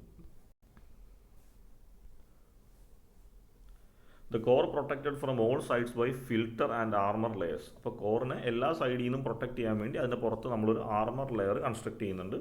The armour stones have sufficient weight at different level. അപ്പോൾ ആർമർ സ്റ്റോൺസിന് ഓരോ ലെവലിലും ഓരോ ഡിഫറെൻറ്റ് വെയിറ്റിലുള്ള സ്റ്റോൺസ് വെച്ചിട്ടാണ് നമ്മൾ കൺസ്ട്രക്ട് ചെയ്യുന്നത്. The armour stones are laid to the crest level for a thickness of about 4 to 5 meter along a slope of 2:1. The filter stones are laid between core and armor for varying thickness. Okay, അപ്പോൾ ഇവിടെ നമ്മൾ ചെയ്യുന്നത് ഇതാണ് നമ്മുടെ core layer. ഈ core ലെയറിൻ്റെ തൊട്ട് ഇടയിലായിട്ട് നമ്മളൊരു filter layer വെക്കുന്നുണ്ട്, സെക്കൻഡറി ലെയർ അല്ലെങ്കിൽ ഫിൽട്ടർ ലെയർ. അവിടെ കുറച്ച് മീഡിയം സൈസിലുള്ള സ്റ്റോൺസ് ആയിരിക്കും യൂസ് ചെയ്യുന്നത്. അതിൻ്റെ ഏറ്റവും മുകളിൽ നമ്മളൊരു ആർമർ സ്റ്റോൺ വെച്ച് കവർ ചെയ്യും. ഈ ആർമർ സ്റ്റോണിൻ്റെ ബോട്ടം എത്രയാണ്? 4 to 5 meter ഹൈറ്റിലായിരിക്കും ചെയ്യുന്നത്. അതേപോലെ അതിൻ്റെ സ്ലോപ്പ് വരുന്നത് 2:1 സ്ലോപ്പിലാണ് അത് കൺസ്ട്രക്ട് ചെയ്യുന്നത്. ഓക്കെ, അപ്പോൾ ആ കാര്യങ്ങളാണ് പറഞ്ഞത്. ആർമർ ലെയറിൻ്റെ ക്രസ്റ്റ് ടോപ്പ് ലെവൽ എന്ന് പറഞ്ഞിട്ടുണ്ടെങ്കിൽ 4 to 5 meter വിഡ്ത്തിലായിരിക്കും ഉണ്ടാകുന്നത്. സൈഡ് സ്ലോപ്പ് 2:1 ആയിരിക്കും. വെയ്വ് ഉള്ളതിൻ്റെ സൈഡ് സ്ലോപ്പ് 2:1 ആയിരിക്കും. അടുത്ത ടൈപ്പ് 2. ടൈപ്പ് 2ൽ വരുന്ന വ്യത്യാസം എന്താണ്? The crest level of core, കോറിൻ്റെ ടോപ്പ് ലെവൽ അല്ലെങ്കിൽ crest level will be below mean sea level at a distance of x ആയിരിക്കും. നമുക്ക് ആ ഫിഗർ ഒന്ന് ആദ്യം നോക്കാം. ഇതാണ് കോർ. ഇപ്പോൾ ഇവിടെ വളരെ ചെറിയ കോറാണ് കൺസ്ട്രക്ട് ചെയ്തേക്കുന്നത്. അത് കഴിഞ്ഞ് എന്തുണ്ട്? അത് കഴിഞ്ഞത് നമ്മുടെ ആർമർ ഫിൽട്ടർ ലെയറൊക്കെ ഉണ്ട്, ഔട്ടർ ലെയറൊക്കെ ഉണ്ട്. ഇവിടെയാണ് സീ ലെവൽ ഇരിക്കുന്നത്. കോറിൻ്റെ ക്രസ്റ്റ്, കോറിൻ്റെ ടോപ്പ് വരുന്നത് ഇവിടെയാണ്. അപ്പോൾ ഇത് തമ്മിലുള്ള ഈ ഒരു ഡിസ്റ്റൻസ് ആണ് നമ്മൾ എക്സ് ആയിട്ട് പറയുന്നത്. അപ്പോൾ കോറിൻ്റെ ലെവലിനെക്കാളും എക്സ് ഡിസ്റ്റൻസ് ഹൈറ്റിലാണ് മീൻ സീ ലെവൽ കിടക്കുന്നത്. അങ്ങനെയാണെങ്കിൽ നമ്മളതിനെ ടൈപ്പ് 2 മൗണ്ട് കൺസ്ട്രക്ഷൻ എന്ന് പറയും. ഓക്കെ, അപ്പോൾ crest level of the core is below mean sea level by a distance of X. X is approximately equal to 2.5 times the height of wave. അവിടെ ഉണ്ടാകുന്ന വേവിൻ്റെ height എത്രയാണോ അതിൻ്റെ 2.5 times ആണ് നമ്മൾ X ആയിട്ട് എടുക്കുന്നത്. ഓക്കെ, ഇനി അഡ്വാൻറ്റേജ് എന്തൊക്കെയാണെന്ന് നോക്കാം. ഈ ഒരു ആദ്യ ടൈപ്പ് മൗണ്ട് ടൈപ്പ് കൺസ്ട്രക്ഷൻ്റെ അഡ്വാൻറ്റേജ് എന്തൊക്കെയാണെന്ന് നോക്കാം. ഒന്ന്, low in initial cost. Initial cost വളരെ ലോ ആയിരിക്കും. No preparation for foundation. അപ്പോൾ ഈ ഒരു ടൈപ്പ് ഓഫ് കൺസ്ട്രക്ഷന് വേണ്ടിയിട്ട്, ഈ ഒരു ടൈപ്പ് എന്ന് പറഞ്ഞാൽ നമ്മൾ ഏതാ ഉദ്ദേശിക്കുന്നത്? നമ്മളിപ്പോൾ റബിൾ മൗണ്ട് കൺസ്ട്രക്ഷൻ ആണ് പറഞ്ഞത്. അതിൻ്റെ ടൈപ്പ് 1 ടൈപ്പ് 2 ആണ് പറഞ്ഞത്. ഇനി കോമൺ ആയിട്ട് റബിൾ മൗണ്ട് ബ്രേക്ക് വാട്ടറിൻ്റെ അഡ്വാൻറ്റേജാണ് പറയുന്നത്. അപ്പോൾ റബിൾ മൗണ്ട് ബ്രേക്ക് വാട്ടറിൽ എന്താണ്? നാച്ചുറലായിട്ടുള്ള സ്റ്റോണും വേസ്റ്റ് മെറ്റീരിയൽസൊക്കെയാണ് നമ്മൾ ഈ ഡംപ് ചെയ്യാൻ വേണ്ടി, ആ ഒരു വാൾ കൺസ്ട്രക്ട് ചെയ്യാൻ വേണ്ടി ഡംപ് ചെയ്യാൻ യൂസ് ചെയ്യുന്നു. അപ്പോൾ അതുകൊണ്ട് തന്നെ മെറ്റീരിയൽ കോസ്റ്റൊക്കെ കുറവായിരിക്കും. ഇനി ഇത് കൺസ്ട്രക്ട് ചെയ്യാനൊരു സെപ്പറേറ്റ് കോൺക്രീറ്റ് ഫൗണ്ടേഷൻ്റെ ഒന്നും ആവശ്യമില്ല. സാധാരണ ആ ഒരു സീ ബെഡിൽ തന്നെ നമ്മൾ ഡംപ് ചെയ്താണ് വരുന്നത്. അപ്പോൾ no preparation for foundation, no chance of overturning as the construction is not rigid. Construction rigid അല്ലാത്തതുകൊണ്ട്, ഇപ്പോൾ ബൈൻഡിങ് മെറ്റീരിയൽ വെച്ചിട്ട് നമ്മളൊരു വാള് പോലെ കോൺക്രീറ്റ് പേസ്റ്റ് ഒക്കെ വെച്ച് കൺസ്ട്രക്ട് ചെയ്തിരുന്നെങ്കിൽ വെള്ളത്തിൻ്റെ ആക്ഷൻ കൊണ്ട് ചിലപ്പോൾ ഓവർ ടേൺ ചെയ്ത് പോയേനെ. ഇവിടെ ഇപ്പോൾ നമ്മൾ റബിൾസ് യൂസ് ചെയ്യുന്നുണ്ട്, അതിൻ്റെ അകത്ത് ഗ്യാപ്പുകളുണ്ട്. ഇപ്പോൾ വെള്ളത്തിൻ്റെ ആക്ഷൻ ഇതിൻ്റെ അകത്തേക്ക് പോകുന്നതുകൊണ്ട് ഇതൊരിക്കലും ഓവർ ടേൺ ചെയ്ത് ഫെയിലിയർ ആകത്തില്ല. Construction is flexible, so any weak point created at any level is transferred to top which is above the water surface and hence can be repaired easily. ഈ ഒരു rubble mound ബ്രേക്ക് വാട്ടറിൻ്റെ construction വളരെ ഫ്ലെക്സിബിളാണ്. അപ്പോൾ ഏതെങ്കിലും ഒരു വീക്ക് പോയിന്റ് ഈ വെള്ളത്തിൻ്റെ ആക്ഷൻ കൊണ്ട് ക്രിയേറ്റ് ചെയ്താൽ നമുക്ക് എന്താണ് അതിനെ പെട്ടെന്ന് റിപ്പയർ ചെയ്ത് മെയിൻറ്റെയിൻ ചെയ്തെടുക്കാൻ പറ്റും. ഇനി ഈ ഒരു ടൈപ്പ് കൺസ്ട്രക്ഷൻ്റെ ഡിസഡ്വാൻറ്റേജ് എന്തൊക്കെയാണെന്ന് നോക്കാം. ഈ ഒരു ടൈപ്പ് ബ്രേക്ക് വാട്ടറിൻ്റെ disadvantage: the settlement of mound take place for the first few years by adjacent voids and by rolling down some stones, hence require continuous maintenance. ഈ രീതിയിലാണ് നമ്മുടെ മൗണ്ട് കൺസ്ട്രക്ട് ചെയ്യുന്നത് അല്ലേ. അപ്പോൾ കണ്ടിന്യൂസ് ആയിട്ട് വേവിൻ്റെ ആക്ഷൻ കൊണ്ടിട്ട് എന്ത് സംഭവിക്കും, ചിലപ്പോൾ ഒരു കല്ല് ഇതിൻ്റെ പൊസിഷനിൽ നിന്ന് ഇളകി മാറും. ഒരു കല്ല് റോൾ ചെയ്ത് ഡൗണിലേക്ക് പോയാൽ കണ്ടിന്യൂസ് ആയിട്ട് ഇതിൻ്റെ മുകളിലിരിക്കുന്ന കല്ലുകൾ പതുക്കെ അതിൻ്റെ പൊസിഷനിൽ നിന്ന് തെന്നി മാറാൻ തുടങ്ങും. അപ്പോൾ ഇതെല്ലാം കൂടി പോയാൽ നമുക്കൊന്നും ചെയ്യാൻ പറ്റില്ല. അപ്പോൾ അതുകൊണ്ട് ഓരോ സമയത്തും ഹൈ വേവ് ഒക്കെ വന്ന് മഴക്കാലമൊക്കെ കഴിഞ്ഞ് കഴിയുമ്പോൾ അവിടുത്തെ മെയിൻ്റെനൻസ് നമ്മൾ കണ്ടിന്യൂസ് ആയിട്ട് ചെയ്തുകൊണ്ടിരിക്കണം. Projected stones are chipped by water, become round and they roll down slope producing gap makes mound weak. അപ്പോൾ ഈ രീതിയിൽ നമ്മളൊരു മൗണ്ട് കൺസ്ട്രക്ട് ചെയ്ത് വെച്ചിട്ടുണ്ട്. അപ്പോൾ ഇതിൻ്റെ നമുക്കറിയാം ഇവിടെ സൈഡിൽ നമ്മൾ യൂസ് ചെയ്യുന്ന സ്റ്റോൺസ് എല്ലാം ഭയങ്കര ഷാർപ്പ് എഡ്ജുള്ളതായിരിക്കും. പക്ഷേ കണ്ടിന്യൂസ് ആയിട്ടുള്ള വേവിൻ്റെ ആക്ഷൻ കൊണ്ട് ഈ സ്റ്റോൺസിൻ്റെ സൈഡൊക്കെ ചിപ്പ് ചെയ്ത് ഇത് പക്ക റൗണ്ട് ഷേപ്പിലേക്ക് കൺവേർട്ട് ചെയ്യും. അപ്പോൾ അങ്ങനെ റൗണ്ട് ഷേപ്പിലേക്ക് വന്നു കഴിയുമ്പോൾ ഏതെങ്കിലും കല്ല് അവിടെ നിന്ന് ഇളകി വീഴാനും ആ ഇളകി വീഴുന്ന സൈഡിലൊരു ഗ്യാപ്പും അത് ഫർദർ ഇടിഞ്ഞിടിഞ്ഞ് വീഴാനും ടെൻഡൻസി ഉണ്ടാവും. Required huge quantity of material. ഇപ്പോൾ മൗണ്ട് കൺസ്ട്രക്ഷൻ എന്ന് വെച്ചാൽ ബൈൻഡിങ് മെറ്റീരിയൽ ഒന്നും യൂസ് ചെയ്യാതെ ചെയ്യുന്നതുകൊണ്ട് ഭയങ്കര ഹെവി കൺസ്ട്രക്ഷൻ ആയിരിക്കും ചെയ്യുന്നത്, എന്ന് വെച്ചാൽ ബൾക്കി കൺസ്ട്രക്ഷൻ ആയിരിക്കും. അപ്പോൾ അതുകൊണ്ട് തന്നെ ഒരുപാട് സ്റ്റോൺസിൻ്റെയൊക്കെ മെറ്റീരിയലിൻ്റെയൊക്കെ റിക്വയർമെൻറ്റ് നമുക്കുണ്ട്. Large quantity of materials likely to be wasted. ഒരുപാട് മെറ്റീരിയൽ വേസ്റ്റ് ചെയ്യപ്പെടും, കാരണം നമ്മളിത് ബൈൻഡ് ചെയ്തല്ലേ വെക്കുന്നത്. അപ്പോൾ നമ്മൾ ഇങ്ങനെ കൺസ്ട്രക്ട് ചെയ്യുന്നുണ്ട്, ഇവിടെയാണ് വാട്ടർ ലെവൽ. അപ്പോൾ നമ്മളാകെ സീയുടെ മുകളിൽ ഇത്രയും പോർഷനെ കാണുന്നുള്ളൂ. അപ്പോൾ ഇവിടെ നിന്ന് നമ്മൾ സ്റ്റോൺസ് താഴത്തേക്ക് ഇടിഞ്ഞു പോകുന്നതനുസരിച്ച് നമ്മളിവിടെ എന്താണ് പുതിയ സ്റ്റോൺസ് നമ്മൾ ലേ ചെയ്ത് വെക്കേണ്ടി വരും. അപ്പോൾ ഒരുപാട് മെറ്റീരിയൽ താഴത്തേക്ക് വേസ്റ്റ് ചെയ്ത് പോകുന്നുണ്ട് ഇത് ബൈൻഡ് ചെയ്യാത്തതുകൊണ്ട്. Occupy large area of basin. അപ്പോൾ നമ്മുടെ ഹാർബർ ഏരിയയുടെ ഒരുപാട് ഏരിയ ഈ ഒരു ബ്രേക്ക് വാട്ടറിൻ്റെ വാളിന് വേണ്ടി തന്നെ നമ്മൾ യൂട്ടിലൈസ് ചെയ്യേണ്ടി വരും. അപ്പോൾ നമുക്ക് ഹാർബറിൻ്റെ ആ ഒരു അകത്തെ ഓപ്പൺ സ്പേസ് നമുക്ക് കുറഞ്ഞു പോകും. Require more maintenance. ഓൾറെഡി നമ്മൾ പറഞ്ഞാണ്, ഒരുപാട് മെയിൻ്റെനൻസ് റെഗുലറായിട്ട് ആവശ്യമുണ്ട്. അപ്പോൾ ഇതൊക്കെയാണ് ഇതിൻ്റെ ഡിസഡ്വാൻറ്റേജ് എന്ന് പറയുന്നത്. ഓക്കെ, ഇനി ഇതിൻ്റെ അകത്തുള്ള ഡിസൈൻ ആസ്പെക്ട്സ്. ഈ ഒരു ടൈപ്പ് ബ്രേക്ക് വാട്ടർ, അതായത് റബിൾ മൗണ്ട് ബ്രേക്ക് വാട്ടർ, അതിനകത്ത് ടൈപ്പ് 1 ടൈപ്പ് 2 പറഞ്ഞു, അഡ്വാൻറ്റേജ് ഡിസഡ്വാൻറ്റേജ് പറഞ്ഞു. അപ്പോൾ ഇത് ഡിസൈൻ ചെയ്യുമ്പോൾ നമ്മൾ കൺസിഡർ ചെയ്യേണ്ട ഫാക്ടേഴ്സ് എന്തൊക്കെയാണെന്നാണ് ഇനി പറയുന്നത്. ഇപ്പോൾ ഡിസൈൻ ആസ്പെക്ട്സ് എന്ന് പറയുമ്പോൾ ഒന്ന് ലെങ്ത്ത്, എത്ര ലെങ്ത്തിൽ കൺസിഡർ ചെയ്യണം, top width and crest width. അപ്പോൾ ഈ ഒരു മൗണ്ടിൻ്റെ ഈ ഒരു വിഡ്ത്ത് എത്ര, ഇതിനാണ് നമ്മൾ ടോപ്പ് വിഡ്ത്ത് എന്ന് പറയുന്നത്. പിന്നെ ഓരോ പോർഷനിലും കോറാണെങ്കിൽ ഇതാണ് കോറിൻ്റെ ക്രസ്റ്റ് വിഡ്ത്ത് ആണ് ഈ കാണുന്നത്, അതൊക്കെ എത്രയായിരിക്കണം എന്നുള്ളതൊക്കെ നമ്മൾ ഡിസൈൻ ചെയ്ത് വെക്കണം. ഇനി height of construction up to crest level, ഏറ്റവും ടോപ്പ് ലെവൽ വരെയുള്ള ആ ഒരു ഹൈറ്റ് ഓഫ് കൺസ്ട്രക്ഷൻ എത്ര വേണം. അതേപോലെ സൈഡ് സ്ലോപ്പ്, ഈ സൈഡിലെ സ്ലോപ്പ് എത്ര ആയിരിക്കണം, ഇപ്പുറത്തെ സൈഡിലെ സ്ലോപ്പ് എത്രയായിരിക്കണം, അതും നമ്മൾ ഡിസൈൻ ആസ്പെക്ട്സിൽ വരും. അടുത്തത്, അപ്പോൾ അത് കഴിഞ്ഞു, റബിൾ മൗണ്ട് ബ്രേക്ക് വാട്ടർ കഴിഞ്ഞു. ഓക്കെ, അപ്പോൾ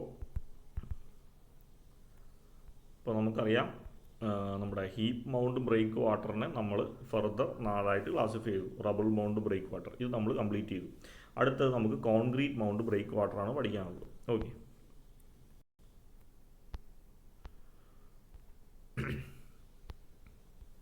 ഇപ്പോൾ concrete block mound breakwater. അപ്പോൾ ഇതിൻ്റെ അകത്ത് എന്തായിരിക്കും, നമ്മൾ ഈ ഒരു വാൾ കൺസ്ട്രക്ട് ചെയ്യുന്നത് കോൺക്രീറ്റ് ബ്ലോക്സ് വെച്ചിട്ടായിരിക്കും. കല്ലിന് പകരം കോൺക്രീറ്റ് ബ്ലോക്സ് കൂടി യൂസ് ചെയ്തിട്ടായിരിക്കും നമ്മൾ ഈ ഒരു ബ്ലോക്സ് കൺസ്ട്രക്ട് ചെയ്യുന്നത്. ഇപ്പോൾ കോൺക്രീറ്റ് ബ്ലോക്ക് എന്ന് പറയുമ്പോൾ സ്ക്വയറോ റെക്റ്റാങ്കിളോ ഇറഗുലർ ഷേപ്പിലുള്ള കോൺക്രീറ്റ് ബ്ലോക്സ് കൺസ്ട്രക്ട് ചെയ്തിട്ട് അതായിരിക്കും നമ്മൾ ഡംപ് ചെയ്ത് വെക്കുന്നത്. ഓക്കെ, ഇപ്പോൾ ഇവിടുത്തെ ആദ്യത്തെ പ്രശ്നം എന്തായിരിക്കും? The casting of concrete blocks of odd shapes, weight and size. അപ്പോൾ പല സൈസിലുള്ള ഹെവി സൈസിലുള്ള കോൺക്രീറ്റ് ബ്ലോക്സുകൾ കാസ്റ്റ് ചെയ്യണം. അത്യാവശ്യം വെയ്റ്റും സൈസും ഉള്ള ടൈപ്പ് കോൺക്രീറ്റ് ബ്ലോക്കുകൾ നമ്മൾ കാസ്റ്റ് ചെയ്യണം. Construction difficult and costly. അപ്പോൾ ഇതുപോലത്തെ ഒരുപാട് കോൺക്രീറ്റ് ബ്ലോക്സ് കൺസ്ട്രക്ട് ചെയ്യുന്നതുകൊണ്ട് കൺസ്ട്രക്ഷൻ ഭയങ്കര കോസ്റ്റ്ലി ആണ്, അതുപോലെ ഡിഫിക്കൽട്ടുമാണ്. High transportation cost of material. ഇപ്പോൾ നമ്മൾ കോൺക്രീറ്റ് വേറെ സൈറ്റിലോ ഫാക്ടറിയിലോ എവിടെയെങ്കിലും വെച്ചിട്ട് കാസ്റ്റ് ചെയ്യും, അതിനെ നമ്മൾക്ക് ആ ബ്രേക്ക് വാട്ടർ കൺസ്ട്രക്ട് ചെയ്യേണ്ട ഹാർബർ സൈറ്റിലേക്ക് കൊണ്ടുവരണം. അപ്പോൾ അതുകൊണ്ട് തന്നെ ട്രാൻസ്പോർട്ടേഷൻ കോസ്റ്റും ഹൈ ആണ്. Hence the construction is rare. അപ്പോൾ അത്രയും പ്രശ്നമുള്ളതുകൊണ്ട് ഈ ഒരു കോൺക്രീറ്റ് ബ്ലോക്ക് കൊണ്ടുള്ള മൗണ്ട് കൺസ്ട്രക്ഷൻ വളരെ റെയർ ആയിട്ടേ നമ്മൾ ചെയ്യാറുള്ളൂ. അപ്പോൾ അത്രയേ ഉള്ളൂ അതിനെപ്പറ്റി പറയാൻ. ഇനി അടുത്ത മൂന്നാമത്തെ type, rubble mound breakwater supplemented by concrete blocks. Heap or mound കൺസ്ട്രക്ഷനിൽ റബിൾ കഴിഞ്ഞു, കോൺക്രീറ്റ് മൗണ്ട് ബ്രേക്ക് വാട്ടർ കഴിഞ്ഞു. മൂന്നാമത് rubble mound breakwater supplemented by concrete stone എന്ന് വെച്ചാൽ ഇതിൻ്റെ രണ്ടിൻ്റെയും കൂടി ഒരു മിക്സ്ചർ. റബിൾസും നമ്മൾ യൂസ് ചെയ്യും, കോൺക്രീറ്റ് ബ്ലോക്സും നമ്മൾ യൂസ് ചെയ്യും. അത് നമ്മൾ കമ്പൈൻ ചെയ്തിട്ടുള്ള ഒരു സ്ട്രക്ചറാണ്. Okay. The blocks of concrete can be mounted to any shape and strength by adjusting mix. ഇവിടെ നമുക്ക് ആ ഒരു കോൺക്രീറ്റ് നമ്മൾ യൂസ് ചെയ്യുന്നത്, അപ്പോൾ നമ്മൾ പറഞ്ഞു റബിൾ മൗണ്ടും യൂസ് ചെയ്യുന്നുണ്ട്, കോൺക്രീറ്റ് ബ്ലോക്സും യൂസ് ചെയ്യുന്നുണ്ട്. അപ്പോൾ ഇവിടെ യൂസ് ചെയ്യുന്ന കോൺക്രീറ്റിന് നമുക്ക് ഏത് ഷേപ്പിൽ വേണമെങ്കിലും കൺസ്ട്രക്ട് ചെയ്യാം, ഏത് സ്ട്രെങ്ത്തിൽ വേണമെങ്കിലും നമുക്ക് കോൺക്രീറ്റിനെ പ്രിപ്പയർ ചെയ്തെടുക്കാം. Taking more force than natural റബിൾ stones. അപ്പോൾ ഇങ്ങനെ നമ്മൾ പല സൈസിലുള്ളതും നല്ല സ്ട്രെങ്ത് ഉള്ളതായിട്ടുള്ള കോൺക്രീറ്റ് ബ്ലോക്സ് കൺസ്ട്രക്ട് ചെയ്താൽ നാച്ചുറലായിട്ടുള്ള പാറക്കല്ലിനേക്കാളും കൂടുതൽ ഫോഴ്സ് അത് അബ്സോർബ് ചെയ്തെടുക്കും. അപ്പോൾ നാച്ചുറൽ സ്റ്റോൺസിനേക്കാളും ലോഡ് ക്യാരിയിങ് കപ്പാസിറ്റി കൂടിയ ടൈപ്പ് കോൺക്രീറ്റ് ബ്ലോക്സ് ആണ് നമ്മളിവിടെ കൺസ്ട്രക്ട് ചെയ്തെടുക്കുന്നത്. Reinforcement can be add. Reinforcement എന്ന് വെച്ചാൽ എന്താണ്? നമ്മളിതുപോലെ ഇത്രയും വലിയൊരു കോൺക്രീറ്റ് ബ്ലോക്കാണ് കൺസ്ട്രക്ട് ചെയ്യുന്നതെന്ന് വിചാരിച്ചു. ഇത്രയും വലിയൊരു കോൺക്രീറ്റ് ബ്ലോക്കാണ് കൺസ്ട്രക്ട് ചെയ്യുന്നത്. ഇതിൻ്റെ അകത്ത് വേണമെങ്കിൽ നമുക്ക് കമ്പി യൂസ് ചെയ്യണമെങ്കിൽ കമ്പി യൂസ് ചെയ്യാം. അപ്പോൾ കുറച്ചുകൂടി അധികം സ്ട്രോങ് ആയിരിക്കും അത്. Concrete blocks are laid towards the sea side to act an extra armour over usual armour block of rubble stone. Okay, അപ്പോൾ നമ്മൾ യൂഷ്വലി പറഞ്ഞായിരുന്നു, ഇപ്പോൾ ഒരു മൗണ്ട് എന്ന് പറഞ്ഞാൽ 3 ഇതിലാണ് വരുന്നത് അല്ലേ? ഇത് കോറാണ്, ഇത് ഫിൽട്ടർ ലെയറാണ്, ഇത് ആർമർ ബ്ലോക്കാണ്. ഈ ഒരു ടൈപ്പ് റബിൾ മൗണ്ട് ബേസൻട്രി വിത്ത് കോൺക്രീറ്റ് ആണെങ്കിൽ ഏറ്റവും ഔട്ടർ ലെയറിൽ നമ്മൾ വെക്കുന്നത് കോൺക്രീറ്റ് ബ്ലോക്സ് ആയിരിക്കും. അപ്പോൾ കാരണം ഡയറക്റ്റായിട്ട് വേവ് അടിക്കുന്ന പോർഷനിൽ നമ്മൾ കോൺക്രീറ്റ് ബ്ലോക്സ് ആയിരിക്കും പ്ലേസ് ചെയ്യുന്നത്. അപ്പോൾ അതുകൊണ്ട് തന്നെ എന്താണ്, സാധാരണ കല്ലുകളെക്കാളും കോൺക്രീറ്റ് കുറച്ചുകൂടി സ്ട്രോങ്ങർ ആയിരിക്കും, ഫോഴ്സിനെ റെസിസ്റ്റ് ചെയ്യുകയും ചെയ്യും. അപ്പോൾ ആ ഒരു പോയിൻ്റാണ് ഇവിടെ പറയുന്നത്. Concrete blocks are laid towards the sea side. വെള്ളം വരുന്ന വേവ് വരുന്ന സൈഡിലാണ് നമ്മൾ കോൺക്രീറ്റ് ബ്ലോക്സ് പ്ലേസ് ചെയ്യുന്നത്. അപ്പോൾ അതൊരു എക്സ്ട്രാ ആർമർ കവർ ആയിരിക്കും, ഔട്ടർ ലെയറിന് ഒരു എക്സ്ട്രാ കവറായിട്ടാണ് യൂസ് ചെയ്യുന്നത്. ഇനി ഈ കോൺക്രീറ്റിനെ ലേ ചെയ്യുന്ന വെച്ചിട്ട് നമുക്ക് 2 ടൈപ്പ് ഫൗണ്ടേഷനുണ്ട്.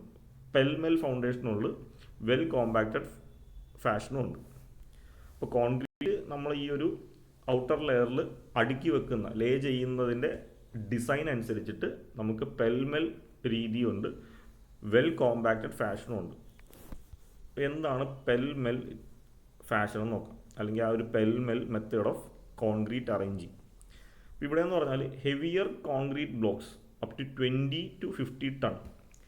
ഇപ്പോൾ 20 to 50 ടൺ വെയിറ്റ് ഉള്ള concrete blocks are laid between high water tides and crest, but backwash may wash out the core. ഇവിടെ എന്ന് പറഞ്ഞിട്ടുണ്ടെങ്കിൽ ഹെവിയർ ആയിട്ടുള്ള 20 to 50 ടൺ വെയിറ്റിലുള്ള ഹെവി കോൺക്രീറ്റ് ആണ് നമ്മൾ ഹൈ ടൈഡും ക്രസ്റ്റിൻ്റെ ഇടയിലായിട്ട് വെക്കുന്നത്. So filter materials are laid between concrete blocks and core. അപ്പോൾ കോൺക്രീറ്റ് ബ്ലോക്സിനും കോറിനും ഇടയിൽ നമ്മൾ കുറച്ച് ഫിൽട്ടർ മെറ്റീരിയൽ വെക്കും, വാഷ് ചെയ്ത് പോകാതിരിക്കാൻ വേണ്ടി. More chances of sliding of concrete blocks as compared to natural rubble stone.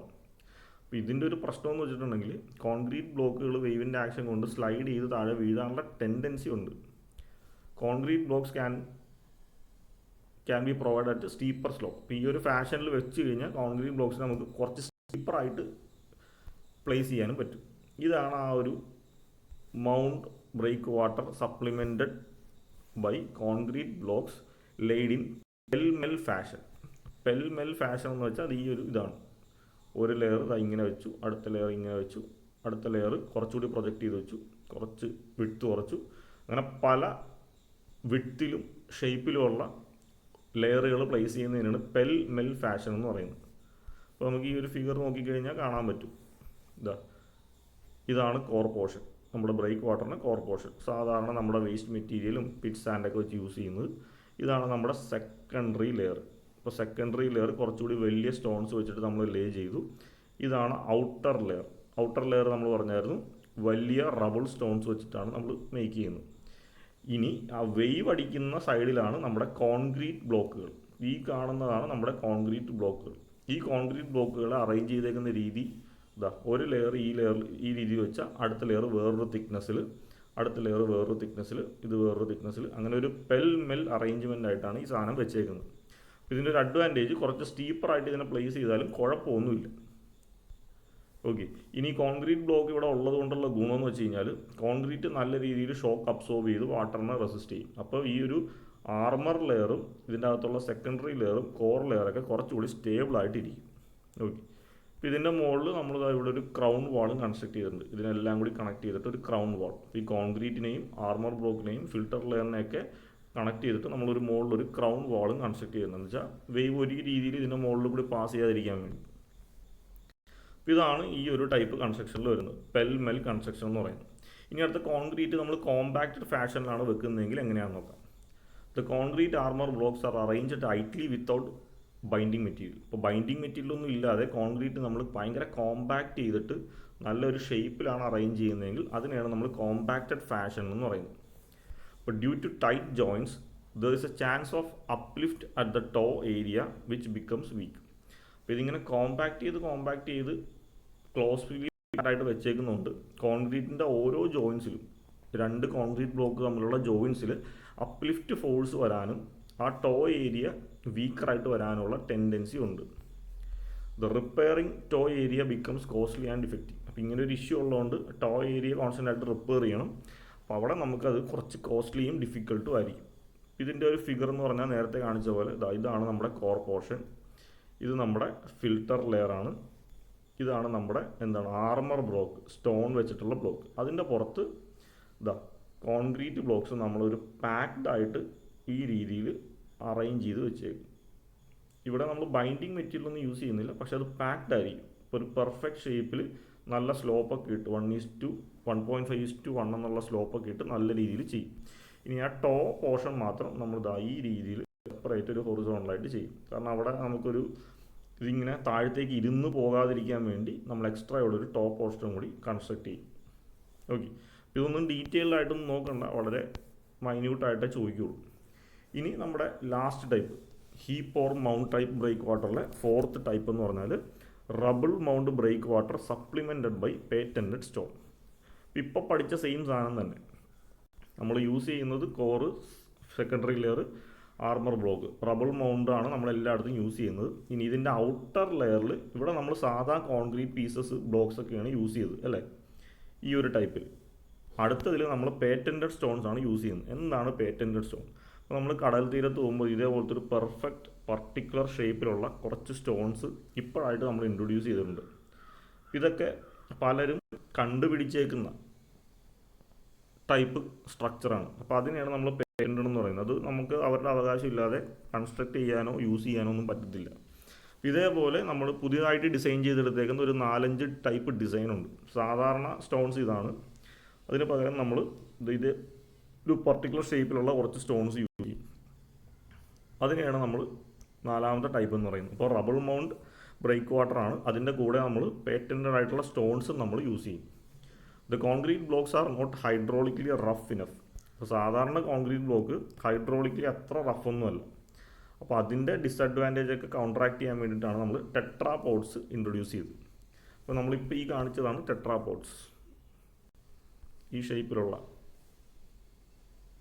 ഇതേപോലെ 4 ലെഗ്സ് ഉണ്ടാവും. അതിനെയാണ് നമ്മൾ ടെട്രാ പോഡ്സ് എന്ന് പറയുന്നത്. അപ്പോൾ ടെട്രാ പോഡ്സ് ആദ്യം ഡെവലപ്പ് ചെയ്തത് ഫ്രാൻസിലാണ്. The assembly of symmetrically prepared 4-legged truncated cones with proper reinforcement. Okay, ഇപ്പോൾ 4 legged ആയിട്ടുള്ള ഒരു ട്രങ്കേറ്റഡ് കോൺ ഷേപ്പിലാണ് ഇതിരിക്കുന്നത്. ഇത് കോൺക്രീറ്റ് വെച്ചിട്ടാണ് ഉണ്ടാക്കുന്നത്. ഇതിൻ്റെ അകത്ത് നമ്മൾ ബാറുകൾ റീഇൻഫോഴ്സ്മെൻറ്റും പ്രൊവൈഡ് ചെയ്യും. അപ്പോൾ അത് അത്രയും സ്ട്രോങ് ആയിട്ട് കീപ്പ് ചെയ്യും. ഓരോ ടെട്രാപോഡിൻ്റെ വെയിറ്റും 25 ടൺസ് വരും. ഇത് ഇപ്പോൾ നമ്മൾ മോസ്റ്റ് കോമൺ ആയിട്ട് യൂസ് ചെയ്യുന്നതാണ്. പേറ്റൻറ്റഡ് സ്റ്റോണിൽ ഏറ്റവും കൂടുതൽ യൂസ് ചെയ്യുന്നത് ടെട്രാപോഡ്സ് ആണ്. ഇതിൻ്റെ ഒരു പ്രത്യേകത, ഇത് നമ്മൾ 6 ആക്കായിട്ട് ഇട്ട് കഴിഞ്ഞാൽ ഇത് തമ്മിലൊരു ഇൻ്റർലോക്കിംഗ് ഫോഴ്സ് ഉണ്ടാവും. അപ്പോൾ എത്ര വിൻഡ് ആക്ഷൻ വന്നാലും ഇത് പൊട്ടിപ്പോകത്തുമില്ല. ഇത് ഈ സെൽഫ് ഇൻ്റർലോക്കിംഗ് പ്രോപ്പർട്ടി ഉള്ളതുകൊണ്ട് അത് അവിടെ നിന്ന് അനങ്ങത്തുമില്ല. അപ്പോൾ കോൺക്രീറ്റ് നമുക്ക് ഉരുണ്ട് പോകുന്ന പോലെയും ഫെയിലിയറായിട്ട് പോകുന്ന പോലെയും ഈ ഒരു പേറ്റൻറ്റഡ് സ്റ്റോൺസ് അനങ്ങത്തില്ല point. The characteristics of tetrapods: stable on any of 3 legs. അത് ഏത് സൈഡിലേക്ക് മറിഞ്ഞാലും അതിൻ്റെ ആ ഒരു 3 ലെഗിൽ അത് സ്റ്റേബിൾ ആയിരിക്കും. മൊത്തത്തിൽ ഞാൻ പറഞ്ഞു 4 ലെഗ് ഉണ്ട്. അപ്പോൾ അതെങ്ങനെ ഇട്ടാലും ഈ 3 ലെഗിൽ അത് അവിടെ ഫിക്സ് ആയിട്ട് ഇരുന്നോളും. ഇനിയിപ്പോൾ കറങ്ങിയാലും ഈ 3 ലെഗിൽ അത് ഫിക്സ്ഡ് ആയിട്ട് അവിടെ തന്നെ ഇരുന്നോളും. Less amount of concrete required compared two cube blocks. അപ്പോൾ ഇങ്ങനെ ഒരു ക്യൂബ് ബ്ലോക്ക് ഉണ്ടാക്കുന്നതിനേക്കാളും ഈ ഒരു ഷേപ്പിലുള്ള ടെട്രാപോഡ്സാണ് ഉണ്ടാക്കുന്നതെങ്കിൽ നമുക്ക് ഇവിടെ യൂസ് ചെയ്യുന്ന കോൺക്രീറ്റിൻ്റെ പകുതി മതി ഈ ഒരു ഷേപ്പ് ഉണ്ടാക്കാൻ. അപ്പോൾ അത് കുറച്ച് എക്കണോമിക്കലും കൂടിയാണ്.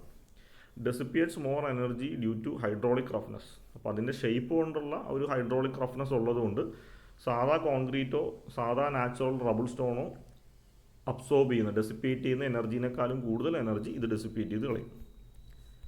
When laid properly, get interlocked with their legs of adjacent units on sides and top. അപ്പോൾ ഇത് നമ്മൾ പ്രോപ്പറായിട്ട് ഇൻ്റർലോക്ക് ചെയ്ത് ലേ ചെയ്ത് കഴിഞ്ഞാൽ അത് തമ്മിൽ ഇൻ്റർലോക്ക് ചെയ്യുകയും അത് അഡ്ജസ്റ്റ് യൂണിറ്റ്സിൻ്റെ മുകളിലും സൈഡിലൊക്കെ ആയിട്ട് ഇങ്ങനെ അബ്സോർബ് ചെയ്ത് പിടിച്ച് കിടക്കുകയും ചെയ്യും. എത്ര വേവ് ഫോഴ്സ് വന്നാലും അത് അവിടുത്തെ പോർഷനിൽ നിന്ന് തെന്നി മാറത്തില്ല. The layer of tetrapods have lots of voids, hence water mass is divided into number of jets. ഇപ്പോൾ ഈ ടെട്രാപോഡ്സ് ഇങ്ങനെ ഇൻ്റർലോക്ക് ചെയ്ത് കിടക്കുന്നതുകൊണ്ട് അതിൻ്റെ ഇടയിൽ ഒരുപാട് വോയിഡ്സ് ഉണ്ടാവും. അപ്പോൾ അതിൻ്റെ ഇടയിൽ കൂടി കയറുന്ന വെള്ളം വാട്ടർ ജെറ്റായിട്ട് ഫോം ചെയ്യും. അതാണ് ഫർദർ നമ്മുടെ ആർമർ ബ്ലോക്കിലേക്കൊക്കെ ഹിറ്റ് ചെയ്ത് നമ്മളെ സേഫ് ഗാർഡ് ചെയ്യുന്നത്. അപ്പോൾ ഈ പറഞ്ഞതാണ് ടെട്രാപോഡ്സ് എന്ന് പറയുന്നത്. ഇതേപോലെ 1, 2, 3, 4 ലെഗ്ഡ് ഷേപ്പ്. ഇനി ഇതേപോലത്തെ പേറ്റൻറ്റഡ് സ്റ്റോൺ ഉണ്ട്, അതിനെ നമ്മൾ അക്രോപോഡ് എന്നാണ് പറയുന്നത്. അതുപോലെ ഈ ഒരു ഷേപ്പിലുള്ളതിനെ നമ്മൾ എക്സ് ബ്ലോക്ക് എന്ന് പറയും. ഇതൊക്കെ മറ്റ് പേറ്റൻറ്റഡ് സ്റ്റോണുകളാണ്. യൂഷ്വലി നമ്മൾ യൂസ് ചെയ്യുന്നത്, നമ്മുടെ ഇന്ത്യയിലൊക്കെ യൂസ് ചെയ്യുന്നത് ടെട്രാപോഡ്സാണ്. ഇതാണ് ആ ടെട്രാപോഡിൻ്റെ ആ ഒരു സിമട്രി വരുന്നത്. ഈ ഒരു ലെഗ് മുതൽ അടുത്ത ലെഗ് വരെയുള്ള ആംഗിൾ 120 ഡിഗ്രി ആയിരിക്കും.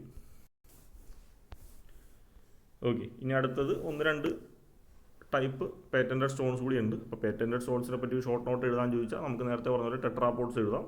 അടുത്ത വരുന്ന ട്രൈബാർസ് ആണ്. ഇത് US ആർമി എഞ്ചിനീയേഴ്സാണ് ഡെവലപ്പ് ചെയ്ത്. ഓരോ ട്രൈബാറിൻ്റെയും ഇൻഡിവിജ്വൽ വെയിറ്റ് 4 to 40 ടൺസ് വരും. ഇത് 3 ലെഗ്ഡ് ആണ്. ഇപ്പോൾ ടെട്രാപോഡ്സ് 4 ലെഗ്ഡ് ആണെങ്കിൽ ട്രൈബാർസ് എന്ന് വെച്ചാൽ 3 ലെഗ്സ് ആയിരിക്കും ഇതിനുണ്ടാകുന്നത്. അടുത്ത വരുന്നത് മോഡിഫൈഡ് ക്യൂബ്സ് ആണ്. ഇത് സാധാ ക്യൂബ് വെച്ചിട്ടാണ് ഉണ്ടാക്കുന്നത്. ഓർഡിനറി കോൺക്രീറ്റ് ക്യൂബ് വെച്ചിട്ടാണ് ഉണ്ടാക്കുന്നത്. On each face of cube long wide grooves is made which can be used to interlock adjacent unit. ഒരു ക്യൂബാണ്, അതിൻ്റെ മുകളിൽ പല സൈസിലുള്ള ഗ്രൂസ് നമ്മൾ ഇതുപോലെ ഇടും. അപ്പോൾ ഇത് തൊട്ടടുത്ത ക്യൂബുമായിട്ട് അറ്റാച്ച് ചെയ്ത് ഇൻ്റർലോക്ക് ചെയ്ത് കിടന്നോളും. It is heavier than tetrapod and tribars. ഇപ്പോൾ നേരത്തെ പറഞ്ഞ ടെട്രാപോഡ്സിനേക്കാളും ട്രൈബാർസിനേക്കാളും ഹെവിയർ ആണ്. കാരണം ക്യൂബ് ആയതുകൊണ്ട് ഒരുപാട് മാസ് ആയിട്ടായിരിക്കും കൺസ്ട്രക്ട് ചെയ്യുന്നത്. അടുത്തത് ഡൊളോസ്. ഇതൊരു ആർട്ടിഫിഷ്യൽ സ്റ്റോണാണ്. ഇത് സൗത്ത് ആഫ്രിക്കയിലാണ് ഡെവലപ്പ് ചെയ്ത്. ഇതിനെ നമ്മൾ എക്മാൻ ആർമർ കൺസ്ട്രക്ട് ചെയ്യാൻ വേണ്ടിയാണ് യൂസ് ചെയ്യുന്നത്.